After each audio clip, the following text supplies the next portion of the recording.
মাশাআল্লাহ, দুইটা মূলনীতি বুঝে গেছেন না? পৃথিবীর সব হালাল যতক্ষণ না দলিল পাওয়া যায়। হালাল বলতে দলিল লাগে না, হারাম বলতে দলিল লাগে। 2 নাম্বার, হালাল আনলিমিটেড আর হারাম লিমিটেড, সহজ করে দিয়েছে, সুবহানাল্লাহ পড়েন। 3 নাম্বার, হালাল হারামের মূলনীতি হচ্ছে ইসলাম শুধু হারাম বলে দিয়ে বসে থাকে নাই। কোনো বিষয়ে যদি ইসলাম হারাম ঘোষণা দেয়, ইসলাম একটা অল্টারনেটিভ আমাদেরকে সাজেস্ট করেছে। সুবহানাল্লাহ কোন? আমি বলে দিলাম এটা করা যাবে না, এটা করা যাবে না, এটা করা যাবে না, আমার কাজ শেষ, কি করা যাবে হুজুর এটা কোন? এরকম প্রশ্ন আছে না নাই? হারাম হারাম এই জিকির করে যে আপনি বসে রইলেন, হালাল কোনটা এটা বলে দিয়ে যান, চিল্লায় বলেন ঠিক কি না? ইসলাম শুধু হারাম বলেই বসে থাকে নাই, যত জায়গায় ইসলাম হারাম বলেছে, ইসলাম একটা অল্টারনেটিভ সাজেস্ট করেছে। Islam provides us the alternatives, always alternative দিয়েছে। ইসলাম দ্যাট ইন কন্টে ঘোষণা দিয়ে আমাদেরকে জানিয়ে দিয়েছে সুদ খাওয়া হালাল না হারাম। আমরা বললাম আল্লাহ সুদ যদি হারাম হয় আমরা কেমন করে আমাদের জীবন চালাবো?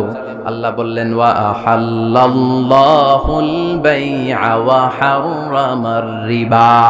চিন্তা নাই, ভয় নাই, কেমন করে সমাজ চলবে জেনে রাখো।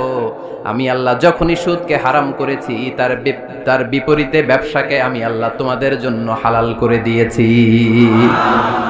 অল্টারনেটিভ আছে না নাই? অল্টারনেটিভ মানে বোঝেন তো? বিকল্প। অল্টারনেটিভ মানে কি? বিকল্প। সুদ হারাম, সুদ হারাম বলে বসে থাকলে হয়তো ঝামেলা লাগতো না। সুদকে হারাম করে দিয়ে অল্টারনেটিভ আল্লাহ আমাদের জন্য ব্যবসাকে হালাল করে দিয়েছেন। পড়েন সুবহানাল্লাহ। ইসলাম বলেছে ওয়ালা তাকরাবুজ জিনা, খবরদার বিবাহ বহির্ভূত গার্লফ্রেন্ড বয়ফ্রেন্ড বলেন, পরকীয়া বলেন, কোন ধরনের শারীরিক সম্পর্ক জায়েজ নাই, এটা হারাম। জিনার কাছেও যেও না। এখন আমরা বললাম আল্লাহ জিনার কাছেও যদি না যায় তাহলে যৌন চাহিদা মিটাবো কি করে? আল্লাহ বললেন জিনাকে হারাম করেছি, অল্টারনেটিভ বিয়ের জায়েজ করে দিয়েছি।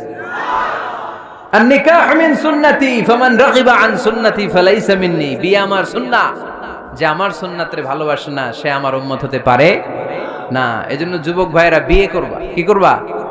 বিয়ের চেয়ে কোনো ভালো কাজ পৃথিবীতে হতে পারে? আমরা গার্লফ্রেন্ড বয়ফ্রেন্ড মানি না। আছে নাকি এদিকে কারো? আছে? আছে না? না, ওই যে কত বড় সাহস, হাত তোলে আবার যে একটা। এগুলার পুরা দেহটাই কলিজা। আমার সামনে বসে হাত তুলতেছে, আমার আছে, দেখছেন? পুরাটাই কলিজা এগুলোর। না, এই জিএফ বিএফ এগুলোর সাথে আমরা নাই। আমরা বিয়ে করব। বিয়ে করলে বরকত দেয় কে? ছেলের বাপ মেয়ের বাপ সহজ করে দেন, সহজ করে দিবেন। কালিয়ারা না, কালিয়ারার ছেলের বাপ মেয়ের বাপ যারা আছেন সহজ করে দেন। ছেলে যদি মেয়েকে পছন্দ করে, মেয়ে যদি ছেলেকে পছন্দ করে, ছেলে যদি নামাজি হয়, কর্মঠ হয়, মেয়ে যদি ভদ্র হয়, বাদ সাধবেন না, বিয়ে দিয়ে দেন। কারণ বিয়ের চেয়ে ভালো কাজ আর হতে পারে না। এই যে পোলাপানের গলার আওয়াজ বেড়ে গেছে। এখন মহা খুশি, এখন আজারি হুজুর জিন্দাবাদ।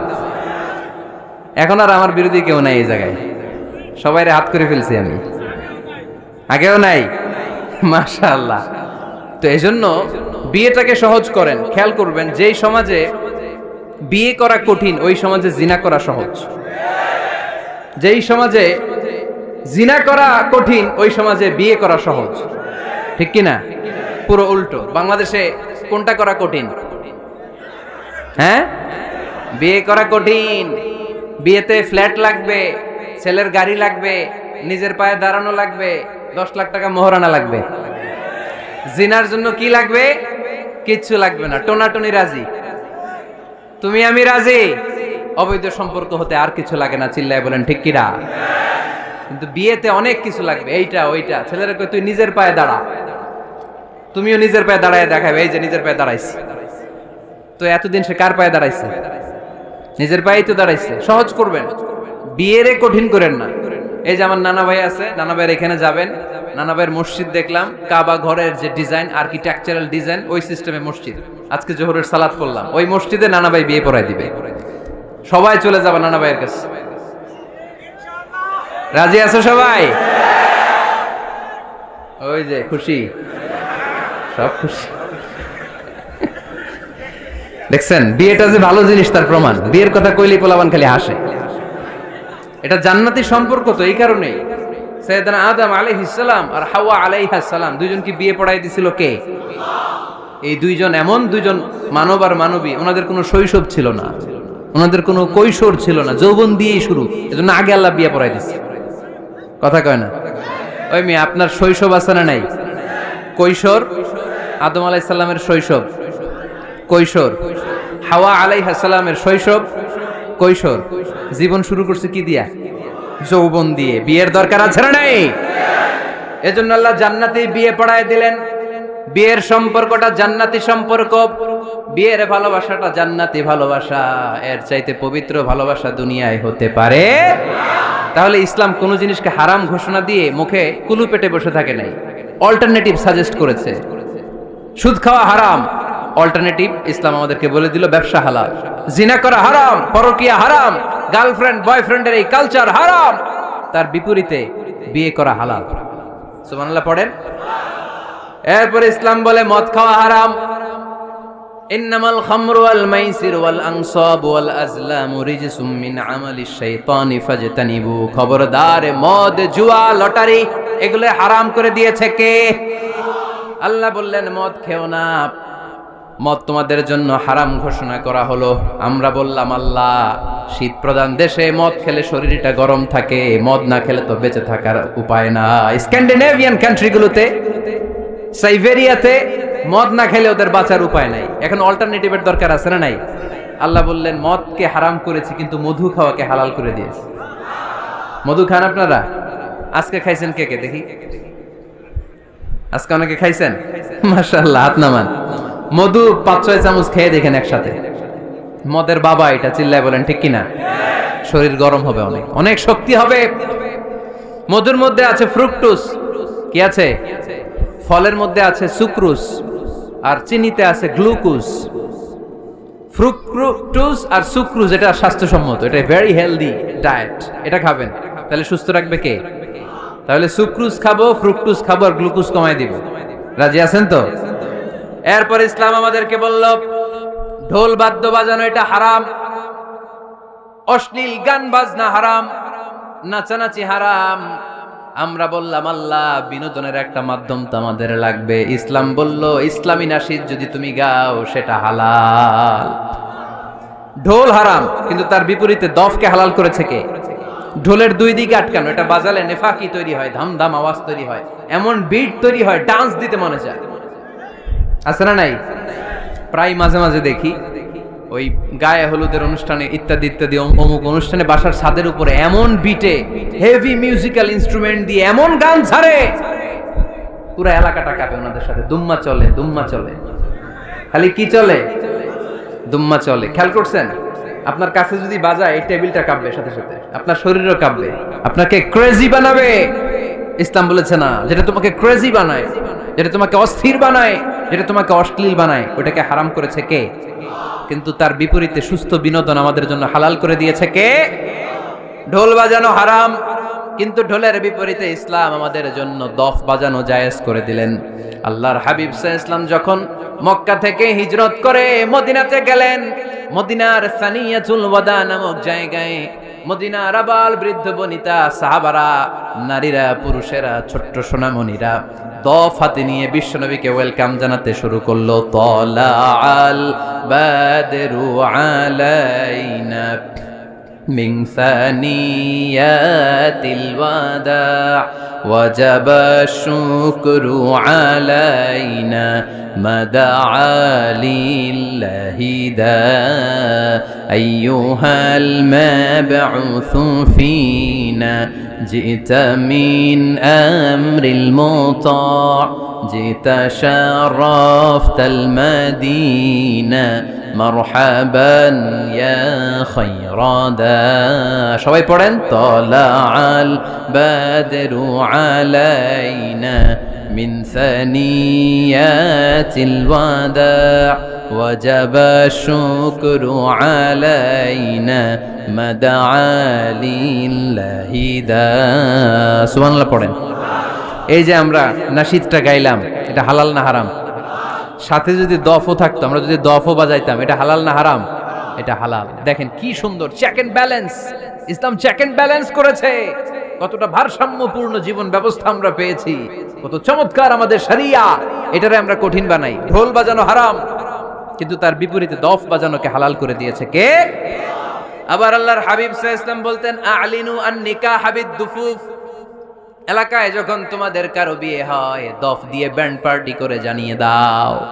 ঢোলের ব্যান্ড পার্টি না, গিটারের না, হারমোনিয়ামের না, বংশী বাজায় কে রে সখী, বংশী বাজায় কে?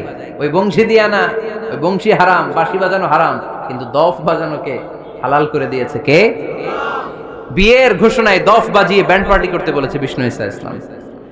কারণ বিয়েতে একজন নারী পুরুষের যেই সম্পর্ক হয়, জিনা বা ব্যভিচারে একই সম্পর্ক হয়, পার্থক্য হচ্ছে এটা সামাজিক স্বীকৃতি আছে, জিনার স্বীকৃতি নাই, ঠিক কিনা?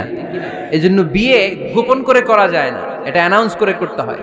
ওমরে ফারুক রাদিয়াল্লাহু তাআলা আনহু যখন মদিনার খলিফা, উনি বলতেন লুকিয়ে লুকিয়ে যদি কেউ বিয়ে করে, সমাজের আশেপাশে তার প্রতিবেশীরা যদি তাদের দাম্পত্য জীবন সম্পর্কে না জানে, আমি তাদের দুইজনকে জিনার শাস্তি দেব। কারণ লুকিয়ে বিয়ে করা যায় না, সবাইকে জানিয়ে অ্যানাউন্স করে সবার দোয়া নিয়ে বিয়ের পিড়িতে বসতে হয়, চিল্লায় বলেন ঠিক কিনা? এজন্য ইসলাম শুধু হারাম বলে জিকির করে নাই, যেখানেই হারাম তার বিপরীতে ইসলাম হালালের বিকল্প দিয়েছে, ঠিক কিনা? এই নিয়মটা বুঝতে পারছেন? সবার কাছে ক্লিয়ার? 4 নাম্বার মূলনীতি হচ্ছে ইসলাম যেই জিনিসটাকেই হারাম বলেছে তার পেছনে লজিক আছে, যুক্তি আছে, কারণ আছে। 3টা কারণ থাকার কারণে কোনো বিষয়কে ইসলাম হারাম বলে। হয়তো সেটা খাবিথ, অপবিত্র, যেমন পেশাব পায়খানা খাওয়া যাবে, হালাল না হারাম? কারণ এটা অপবিত্র, ঠিক কিনা? 2 নাম্বার হচ্ছে মোদের, এটা ক্ষতিকর। ইয়াবা খাওয়া, এটার মধ্যে অনেক লাভ আছে না? হ্যাঁ, গাঞ্জা খাওয়া, সিগারেট খাওয়া, হ্যাঁ, স্মোকিং কজেস ক্যান্সার। ধূমপানে কি হয়? কর্কট রোগ হয়। পৃথিবীতে এই একমাত্র খাবার যেটা টয়লেটে ঢুকে খাওয়া যায়।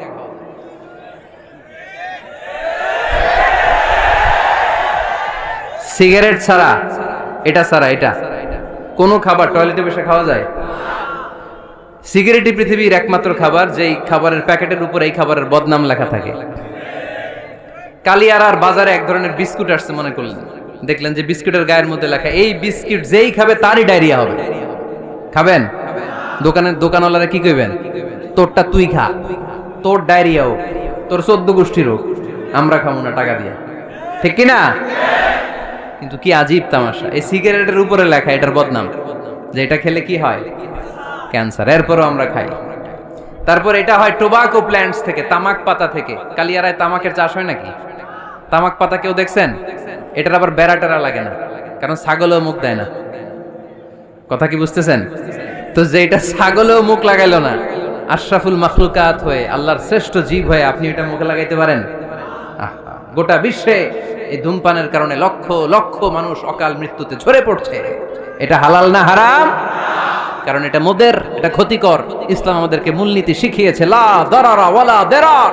নিজেরও ক্ষতি করতে পারবা না, অন্যেরও ক্ষতি করতে পারবা না। আইনটা কার? তাহলে কোন জিনিস হারাম হওয়ার পেছনে 1 নাম্বার লজিক, সেটা হয়তো অপবিত্র, কিংবা সেটা ক্ষতিকর, অথবা ওইটার মধ্যে অশ্লীলতা আছে। আওয়াজ করে যুবকরা উত্তর দাও, মোবাইলের ভেতরে পর্নোগ্রাফি দেখা হালাল না হারাম? ব্লু ফিল্ম দেখা হালাল না হারাম? নেকেড ভিডিও দেখা হালাল না হারাম? কারণ এটা অশ্লীল, ঠিক কিনা? তাহলে যেটা হারাম, 3টা কারণে কোন জিনিসকে ইসলাম হালাল বলে, হারাম বলে অ্যানাউন্স করেছে। হয় এটা অপবিত্র, নয় এটা ক্ষতিকর, নয় এটা অশ্লীল। কয়টা? হয় অপবিত্র, অথবা ক্ষতিকর, অথবা অশ্লীল। পৃথিবীতে যত জিনিসকে ইসলাম হারাম বলে ঘোষণা করেছে তার প্রত্যেকটার মধ্যে 3টার কোনো না কোনো একটা আছে না নাই? এই 3টা জিনিস, 3টার একটা না পাওয়া গেলে কোনো জিনিসকে হারাম বলে ঘোষণা দেওয়া যাবে? এরপর ইসলাম আমাদেরকে শিখিয়েছে 5 নাম্বার মূলনীতি, মুকদ্দামাতুল হারামে হারাম। হারামের সূচনাটাও হারাম। কোন বেগানা নারীর দিকে তাকিয়ে থাকা হারাম হওয়ার কথা ছিল না, কিন্তু যেহেতু এই তাকানোটা এক সময় জিনার দিকে নিতে পারে, তাই এই তাকানোটা কেউ হারাম করেছে কে? আন-নাযার, এই দৃষ্টিটা বড় ভয়ঙ্কর।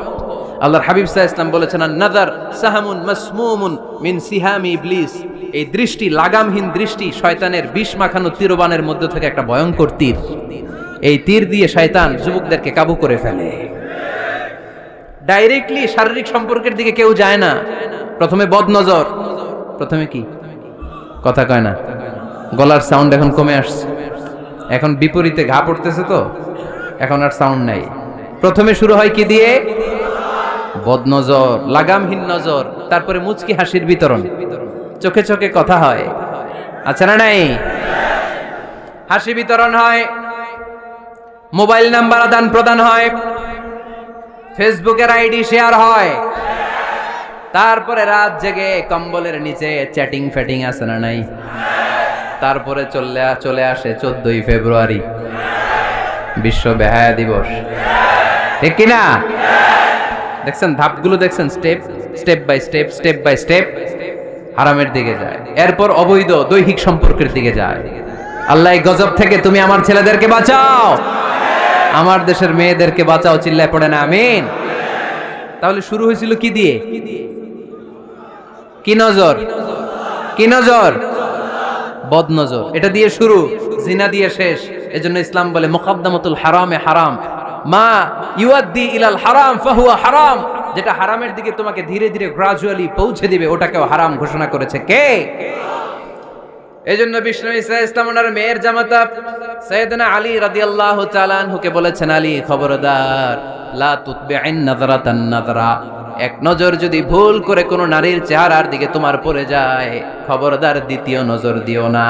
ফা ইন্না লাকাল উলা ওয়া লাইসাত লাকাল আখিরা, কারণ প্রথম নজর ভুল করে পড়ে গেলে ক্ষমা করবে কে? কিন্তু তার সৌন্দর্য উপভোগের জন্য বারবার তার দেহের দিকে তাকালে, বারবার তার চেহারার দিকে তাকালে আমল নামাটা গুনাহ দিয়ে ভর্তি করে দিবে কে? আল্লাহ চেক এন্ড ব্যালেন্স করেছেন। পুরুষদেরকেও বলেছে চোখ নামাও, কুল্লিল মুমিনিনা ইয়াগুদ্দু মিন আবসারিহিম, lower your gaze, lower your eyesight. নারীকেও একই কথা বললেন, কুল্লিল মুমিনাতি ইয়াগুদ্দুনা মিন আবসারিহিন্না, ও নারীরা তোমরাও চোখ নামাও, নজরকে ঠিক করো। এই বদ নজর সব সর্বনাশের মূল। জোরে বলেন ঠিক কিনা? এখান থেকেই ধীরে ধীরে অবৈধ দৈহিক সম্পর্কের দিকে যায়। এজন্য এই বদ নজরটারও হারাম ঘোষণা করেছে কে? এই মূলনীতি বুঝতে পেরেছেন? 7 নাম্বার মূলনীতি হচ্ছে আল হাইলাতু বিল হারামি হারাম, হারাম খাওয়ার জন্য কৌশল করাও হারাম। কথা বুঝেন নাই কালিয়ারার ভাইয়েরা? কথা বুঝেন নাই না? আল হাইলাতু বিল হারামি হারাম, হারাম খাওয়ার জন্য কৌশল করাটাও কি হারাম? আওয়াজ করে উত্তর দেন, ঘুষ খাওয়া কি? সবাই বলেন হারাম। এখন ঘুষরে যদি কৌশল করে খান, ওটা হালাল হয়ে যাবে না? ঘুষের নাম দিছে এখন হাদিয়া। ঘুষের নাম কি? আবার ঘুষের নাম দিছে বকশিস, ঘুষের নাম দিছে স্পিড মানি। ঘুষের নাম কি? তার নাম চেঞ্জ করলে হালাল হয়ে যাবে? আমি ফেসবুকে এক জায়গায় দেখলাম লেখা হালাল অ্যালকোহল, মানে হালাল মদ। কি লেখা? হালাল অ্যালকোহল, হালাল মদ। মদ কি হালাল হইতে পারে? লেভেল লাগালে হালাল হয়ে যাবে? সহিহ বুখারীর বর্ণনা, আল্লাহ রাসূল সাল্লাল্লাহু আলাইহি ওয়াসাল্লাম এক সাহাবীকে এক এলাকায় যাকাতের সম্পদ উত্তোলন করে নিয়ে আসার জন্য পাঠালেন। উনি গেলেন, যে যাকাতের সম্পদ নিয়ে আসলেন, এসে বললেন হাযা লাকুম ওয়া হাযা উহদিয়া লি। সহিহ বুখারীর বর্ণনা, আল্লাহ রাসূল সাল্লাল্লাহু আলাইহি ওয়াসাল্লামের কাছে এসে বললেন, এই যে ছাগল গরু দেখতে পাচ্ছ, এগুলো আমি যাকাতের সুপারভাইজার হিসেবে ওই এলাকা থেকে উত্তোলন করে এনেছি, এগুলো বাইতুল মালের, আর এগুলো আমার। এগুলো আল্লাহ রাসূল সাল্লাল্লাহু আলাইহি ওয়াসাল্লাম রেগে গেলেন। আল্লাহর হাবিব সাল্লাল্লাহু আলাইহি ওয়াসাল্লাম বললেন, এগুলো তোমার, এগুলো পাইলা কেমনে? সে বললে, এগুলো আমারে হাদিয়া দিছে। বিশ্বনবী বললেন, তুমি যদি ওই এলাকায় না যেতা, তোমার ঘরে বসে থাকতা, তোমারে হাদিয়া দিত নাকি? কয় না। বিশ্বনবী বললেন, এইটার নামই ঘুষ। এইটার নাম কি? কারণ ওরা তোমাকে হাদিয়া দিছে এই কারণে, তুমি যখন যাকাতের হিসাব করবা, তুমি যেন নাদুস নুদুস ছাগলগুলো নিয়ে না আসো, তুমি যেন বড় সাইজের ওটগুলো নিয়ে না আসো, তুমি যাতে যাকাতের হিসাব করতে যে একটু ছাড় দাও, ওদেরকে একটু সুযোগ দাও, ওদেরকে আলাদা অ্যাডভান্টেজ দাও, এক্সট্রা প্রিভিলেজ দাও, এজন্য আগেই তোমারে হাদিয়ার নামে ঘুষ দিয়ে বশ করে রেখেছে। চিল্লায় বলেন ঠিক কিনা?